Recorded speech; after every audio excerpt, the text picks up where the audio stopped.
Assalamualaikum warahmatullahi wabarakatuh.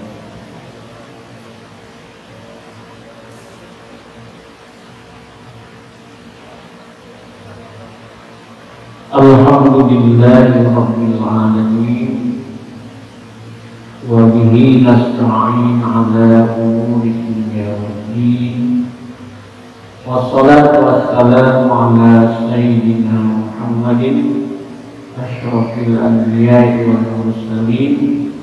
Allahumma shalli wa sallim wa barik alaihi wa ala alihi wa man ihtada bihadihi wa man da'a bi da'watihi ila yaumiddin. Amma ba'd, fa ya ayyuhal muslimun wa ya ibadallah, inni usikum wa nafsi bittaqwallah. Wattaqullah wa qad muttaqun. Wattaqullah wa atiiur rasul la'allakum turhamun. Aw kama qala Allah ta'ala, a'udzu billahi minasy syaithanir rajim. Ya ayyuhal wa atiiullah wa rasul la'allakum turhamun. Taatilah Allah dan Rasul, semoga kamu sekalian mendapatkan rahmat Allah SWT. Kaum muslimin jamaah zuhur Masjid Raya Sumber yang dimuliakan Allah SWT, dari ayat yang barusan kita baca tadi, itu isyarat dan juga ketetapan dari Allah SWT. Kita mendapatkan rahmat Allah, mendapatkan kasih sayang, dikasihi terus kehidupan kita, dan disayangi kita dalam keimanan dan dalam bertakwa apabila kita mentaati Allah dan Rasul. Hari ini kita akan melaksanakan sholat zuhur berjamaah. Semoga kita pun mampu untuk beramal ataupun bersikap mentaati Allah dan Rasulnya dalam sholat zuhur ini, karena termasuk menjadi tanda ketaatan kepada Allah dan Rasul, hablum minallah yang sangat maksimal. Apabila kita mampu juga memelihara sholat lima waktu kita, sebagaimana Allah nyatakan dalam Al-Quran surat Al-Baqarah ayat 238, A'udzu billahi minasy syaithanir rajim.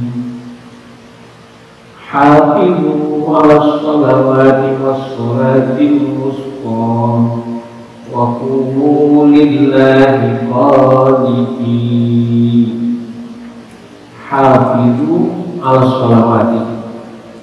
Mungkin bagi bapak dan ibu jamaah yang pernah belajar bahasa Arab mengetahui lafaz atau kata hafizu itu berdasar kata berakar dari kata hafizah, yang ini tadi adalah fi'il amr, kata perintah, di mana kata perintah dari hafizah bisa ihfazu, yang ini hafizu. Kalau ihfazu jagalah, kalau hafizu jagalahnya melebihi. Kalau dalam bahasa kita peliharalah. Demikianlah Allah memerintahkan kepada kita untuk hafizu al-sholawati was sholatil wusta, untuk memelihara sholat yang lima waktu dan sholat yang pertengahan. Ada lagi ditambah sholat lima waktu ditambah dengan sholat pertengahan. Pertengahan itu kan masuk dalam sholat lima waktu juga, di mana para ulama menjelaskan maupun ada juga yang mengatakan sebahagian sholat yang wusta ini sholat asar. Tetapi para guru ulama menjelaskan sholat pertengahan ini sesuai dengan pertengahan kondisi, pertengahan suasana kita hidup sehari semalam. Sehari semalam ya ada malam dan ada siang. Pertengahan keduanya itulah sholat tersebut. dari malam ke siang, sholat pertengahannya adalah sholat subuh. Karena subuh itu sudah berada di akhir malam, memasuki siang. Sholat yang pertengahannya dari siang ke malam, tadi subuh dari malam ke siang, pertengahannya subuh. Dari siang ke malam, pertengahannya adalah asar. Karena asar itu sudah akhir siang menuju kepada nanti maghrib, menuju awal malam. Dan demikianlah Allah Subhanahu wa taala mengisyaratkan sebagai perintah dan merupakan ketetapan Allah kepada kita untuk memelihara sholat 5 waktu. Kalau bahasa instruksinya khususnya nanti khususnya di sholat pertengahan ini, yaitu sholat subuh dan sholat asar. Kenapa kok pakai khususnya? Ya mungkin bagaimana kita alami seharian kita, kedua sholat ini memang termasuk yang terberat kita kerjakan. Subuh kita masih ngantuk, masih mungkin dingin malam hari. Asar mungkin sedang akhir-akhir pekerjaan, sedang lelah-lelahnya kita ingin istirahat. Hari demikianlah di asar kita masih terlalai dengan ngantuk kita, subuh disuruh sholat. Di saat kita sedang terlalai dengan pekerjaan kita, mau istirahat, asar kita disuruh sholat. Hari demikianlah Allah Subhanahu wa taala memerintahkan kepada kita untuk menjaga dalam arti yang sebenarnya, sehingga dikatakan dengan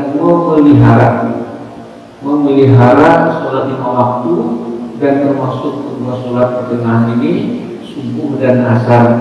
Baru Allah Subhanahu wa taala menjamin di akhir ayat, itulah jaminan dari Allah Subhanahu wa taala ketika mampu memelihara sholat 5 waktu, subuh, zuhur, asar, maghrib dan isya dengan benar, dengan semaksimalnya, maka Allah mengatakan waqumu lillahi qanitin.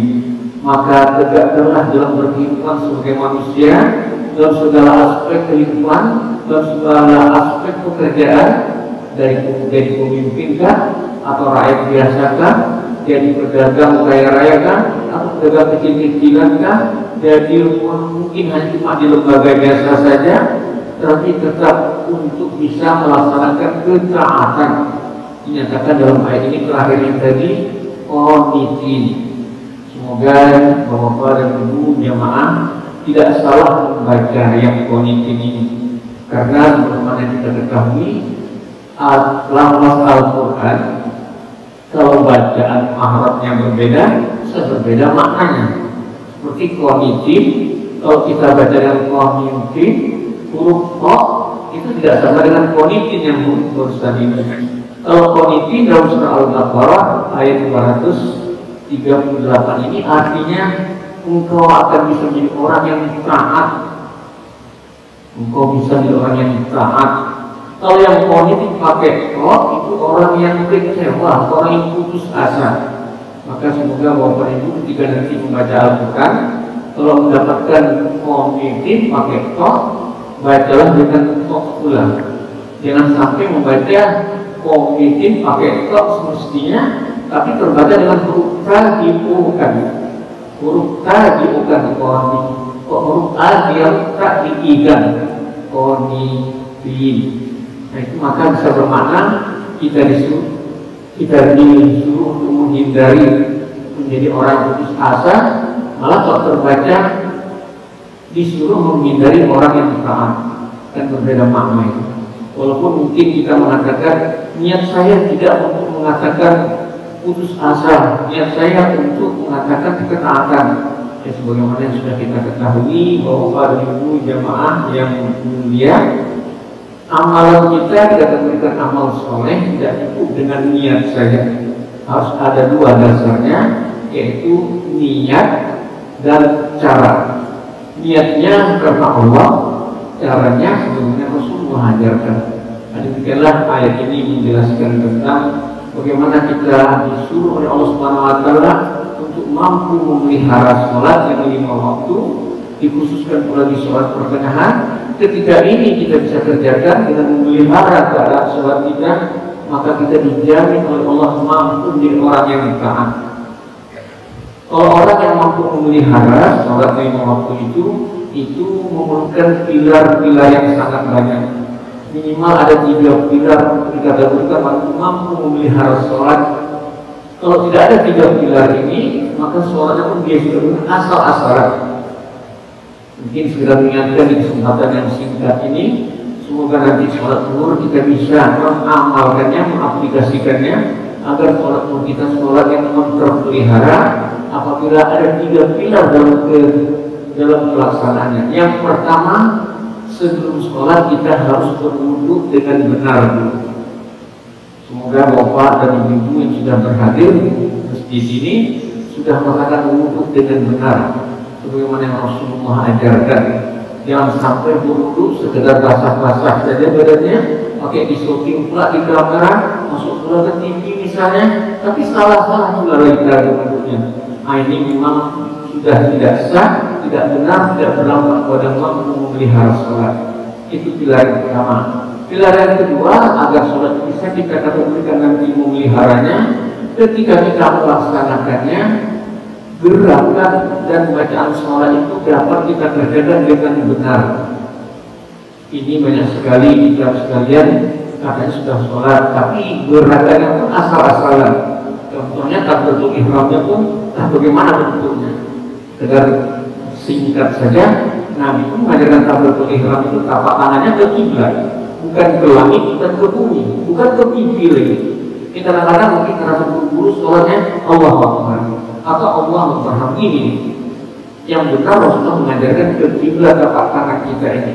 Demikianlah salah satu contoh kalau kita praktek sholat ini perlu waktu nanti kita dalam berpikir sholat. Kemudian bacaan, kita benar bergerak dalam sholat dan benar juga dalam membaca. Kita membaca Allahu Akbar, saya banyak yang salah. Allahu Akbar, Allahu bukan Allahu, yang benar Allahu bukan Allahu.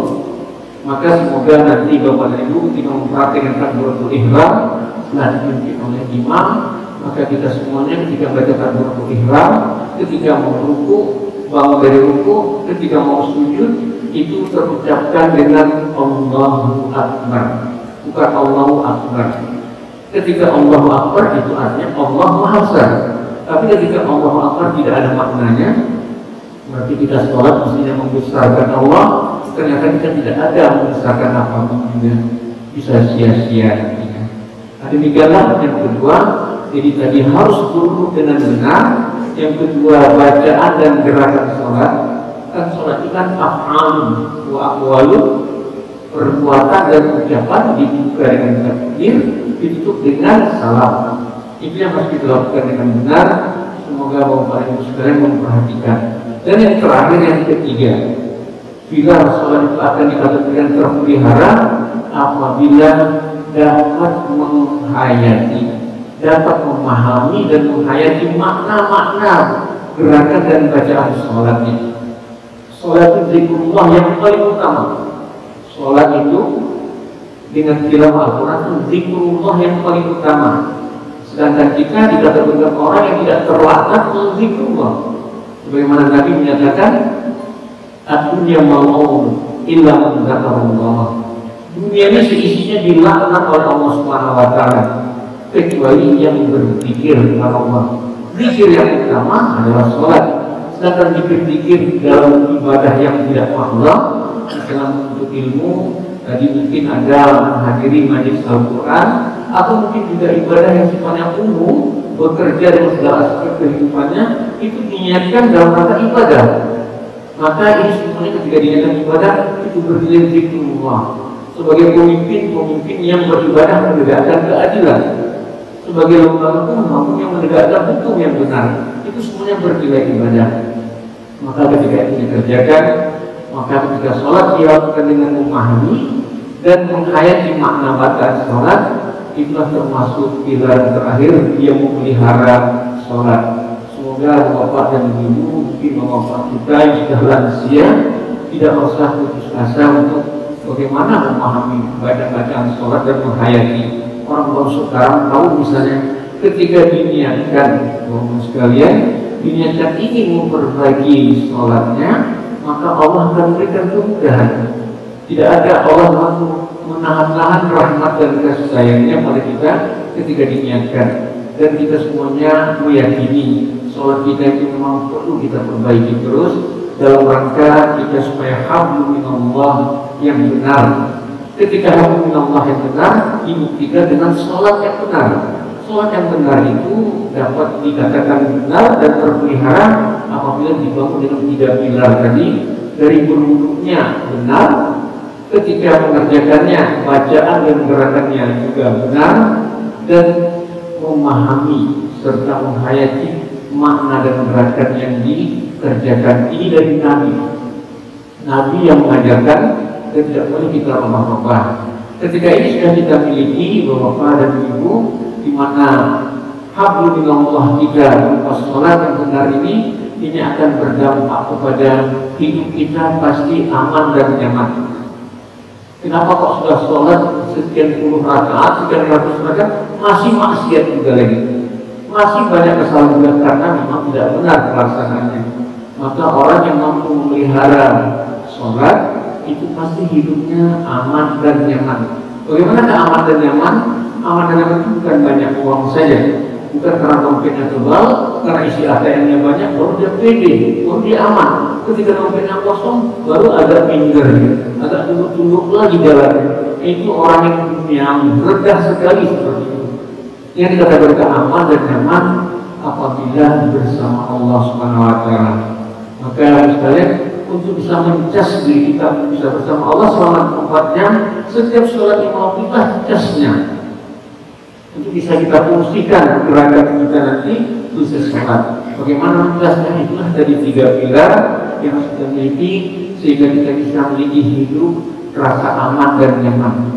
Kemudian orang yang memang benar memelihara sholatnya dengan telah terlaksana 3 pilar tadi, dia pasti orientasi hidupnya adalah Allah SWT. Tujuan hidupnya hanyalah Allah SWT, karena dia tahu dia ini dari mana, dia ini mau kemana, dan dia itu bagaimana kehidupan dunia. Dia mengerti dia ini dari Allah, nanti menuju Allah, dan bagaimana selama perjalanan ke Allah dia harus bersama Allah SWT. Maka orang yang orientasi hidupnya dalam segala beragam sosialita, dalam segala banyak penghasilannya, tujuannya adalah Allah SWT, maka ketika itu dia miliki, itulah orang-orang yang dia bahagia di dunia, masuk surga pula nanti di akhirat. Kaum muslimin, jamaah sholat zuhur Masjid Raya Sumbar yang dimuliakan Allah SWT, kita segera mengingatkan ayat yang harus kita baca ini, hafizu 'alas sholawati was sholatil wusta. Peliharalah 5 sholat dan sholat yang pertengahan. Wa qumu lillahi qanitin, dan bersikaplah kamu dalam menegakkan kehidupan dalam segala aspek apa saja status sosial dengan qanitin, dengan dalam rangka taati Allah Subhanahu Wa Taala. Ini bisa terlaksana kalau sholatnya terpelihara. Sholat terpelihara apabila wudhunya benar, bacaan dan gerakannya dia benar, bacaan dan gerakan dia pahami. Nah, inilah sholat memang sangat berat kalau kita memang memikirkannya, tapi ini pula lah konsekuensinya. Dia pula yang awal sekali amal yang dihitung nanti di hari mahsyar. Awal yuhasab yaumil qiyamah. Kata Rasulullah, yang pertama kali dihisab itu bukan status sosial kita, bukan sedekah kita yang miliaran dan triliunan, bukan ceramah-ceramah kita yang hampir tiap hari masuk di masjid dan sebagainya, tetapi yang dihitung sholatnya bagaimana, yang 5 waktu. Ketika dilihat oleh Allah sholatnya sudah terpelihara, maka biasanya amalan-amalan itu menyusulnya dengan mudah. Itulah ilustrasi kira-kira 3 di mahsyar. Maka pada kesempatan yang singkat ini kami mengingatkan kami pribadi juga agar kita dapat memelihara sholat. Itu yang berdampak kepada ketenangan kita dan kenyamanan hidup kita. Banyak uangkah, sedikit uangkah, punya jabatankah, orang biasa saja kan, aman dan nyaman, karena memang kita juga punya orientasi hidup, yaitu hanyalah Allah Subhanahu Wa Taala. Bukan ujian, bukan masuk TV, bukan masuk apa saja, tapi karena Allah Subhanahu Wa Taala. Dan biasanya orang yang memperpelihara sholatnya nanti ini, sebagaimana di akhir sholat, dia selalu bertaubat. Maka bapak dan ibu dan juga pada para pemuda dan anak, biasakanlah ketika selesai sholat jangan langsung bubar, jangan langsung bergerak. Nabi Muhammad SAW dia sebagai imam, kalau sholat selesai assalamualaikum ke kiri, dia tak langsung mengarahkan tubuhnya. Nabi itu kalau selesai sholat ada 3 bentuk gerakan tubuhnya. Pertama menghadap seluruh tubuhnya, bukannya kepada jamaah. Ada sekali menghadap ke kanan saja, ada sekali menghadap ke kiri saja. Yang Nabi menghadap ke seluruh jamaah karena memang dia pemimpin. Dia ingin melihat, terutama di sholat subuh. Di sholat subuh, Rasulullah ingin melihat siapa umatnya yang tidak hadir sholat subuh berjamaah hari ini. Kalau sudah 3 kali tidak hadir sholat subuh berjamaah, pasti Rasulullah memanggil sekretaris Rasul. Rasulullah punya sekretaris juga. Rasulullah punya manajemen juga dalam umat ini. Dipanggilnya sekretaris Rasul yang bernama Hudzaifah Al-Yamani radhiyallahu anhu. Dia panggil, ya Hudzaifah, aku lihat 3 hari ini si A tidak sholat subuh berjamaah. Khawatirlah, hati-hatilah, dia itu berpotensi menjadi orang munafik nanti. Rasulullah mengingatkan orang-orang munafik cuma menakutkan sekalian. Semoga kita yang berhadir di rumah Allah ini bukanlah orang-orang yang munafik, tapi orang-orang yang mentaati Allah, karena memang inilah kita mencintai Allah Subhanahu wa taala dan mentaati Rasulullah sallallahu alaihi wasallam. Demikianlah, mohon maaf. Subhanakallahumma bihamdika asyhadu an la ilaha illa anta astaghfiruka wa atubu ilaik. Assalamualaikum warahmatullahi wabarakatuh.